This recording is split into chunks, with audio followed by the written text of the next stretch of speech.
Hi friends, welcome to இனிமையான நேரங்கள். Friends, இன்றைக்கி நம்ம வத்த குழம்பு பண்ண போகிறோம். பாருங்கள், ஒரு கடாயில் ஆயில் நல்லெண்ணெய் விட்டு அதில் வத்தல், சுண்டை வத்தல் நல்லா அலசி அதையும் நல்லா ஃப்ரை பண்ணிவிட்டு வெள்ளைப்பூடு ஒரு 4 பல் போட்டோம். தக்காளி, வெங்காயம், தக்காளி 3, வெங்காயம் 2, பச்சை மிளகா எல்லாம் போட்டு அதை நல்லா வதக்கிட்டு இருக்கட்டும். இந்த பக்கம் ஜாரில் கொஞ்சோண்டு ஒரு ஆனியன், ஒரு 4 வேண்டாம், ஏற்கனவே 3 தக்காளி போட்டிருக்கோம் இல்லையா, அதனால் இதில் ஒரு 2 தக்காளி நறுக்கி போட்டிருக்கேன். அதோட சோம்பு 1 ஸ்பூனு, சீரகம் 1/2 ஸ்பூனு, 1/2 டீஸ்பூனு, மிளகு ஒரு 1/2 டீஸ்பூன் போட்டு தண்ணி விட்டு நல்லா இதை நம்ம பேஸ்ட்டாக அரைச்சிருவோம். இந்த மாதிரி அரைச்சாச்சு.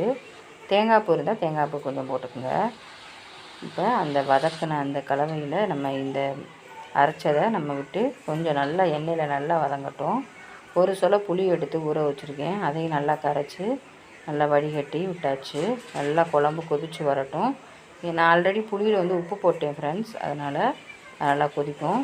கொஞ்சோண்டு ஒரு பீஸ், குட்டி பீஸ் வெல்லம் போட்டுருங்க. அப்போ தான் குழம்பு கொஞ்சம் என்ஹான்ஸ் பண்ணி காட்டும், நல்லா டேஸ்ட்டாகவும் இருக்கும். மேலே கருவேப்பிலையும் கொத்தமல்லியும் போட்டு நம்ம டெக்கரேட் பண்ணிடலாம்.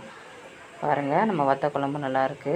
இதுக்கு நம்ம லஞ்ச் பேக் பண்ணிட்டேன். அதை எடுத்து பாருங்கள், சாதம் இந்த பக்கம், இது குழம்புக்கு தயிருக்கு. இது முட்டைக்கோஸ் கேரட் பொரியல் பண்ணிட்டேன். இது நம்ம கீரை கூட்டு, நம்ம இது வத்த குழம்பு. அவ்வளோதான் ஃப்ரெண்ட்ஸ், லஞ்சுக்கும் எடுத்து பேக் பண்ணிட்டேன். நீங்களும் இதே மாதிரி அளவுகளோட வீட்டில் இந்த வத்த குழம்பு செஞ்சு பாருங்கள். எப்படி வந்துச்சுன்னு எனக்கு கமெண்டில் சொல்லுங்கள். வீக்லி ஒன்ஸ் வத்த குழம்பு செஞ்சு பாருங்கள் ஃப்ரெண்ட்ஸ். நான் இதுக்கு காம்பினேஷன் சுட்டு அப்பளம் செய்யலாம். நான் இன்றைக்கி பண்ணலை. நீங்கள் அப்பளம் இருந்தாலும் நீங்கள் செஞ்சு சாப்பிடுங்க. ஓகே ஃப்ரெண்ட்ஸ், சப்போர்ட் கொடுத்துட்டே இருங்க. நம்ம நெக்ஸ்ட் வீடியோவில் பார்ப்போமா? Bye friends.